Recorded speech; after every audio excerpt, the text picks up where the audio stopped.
Sexual abuse and sexual violence in our communities has reached epidemic proportions. 1 in 3 women are ever sexually violated, and 1 in 5 or 1 in 6 men, depending on the stats. Unfortunately, too many people sit in guilt and shame, and they self-medicate. They do things like drink or succumb to mental health challenges. When a person enters the system seeking help for sexual assault or sexual trauma, finding the services is the first hurdle. Navigating them in an effective manner is also problematic.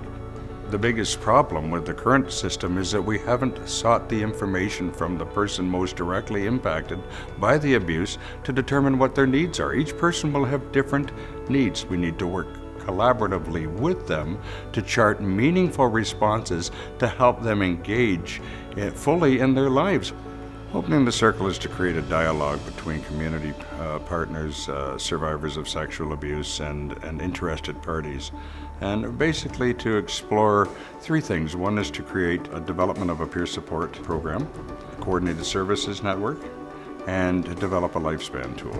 Opening the Circle is a game changer for London as a result of bringing survivors, support providers, community partners, and their families together collectively to work towards meaningful supports and responses to sexual violence within our communities and on all of the impacts. And if we don't talk about these issues in our communities, they're going to continue. I believe that we're setting the bar very high across Canada and North America on how to do things differently. And to have the support from the London Community Foundation Community Vitality Grant to achieve those objectives is very exciting.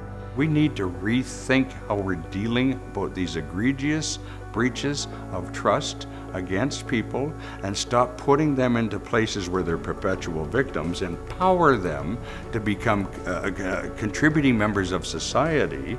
And that's what excites me about where we are today, is that we've received support to take this to the next level, and it happens in London, Ontario, which is really exciting, and we're going to move forward, and we're going to explore, and we're going to make good changes.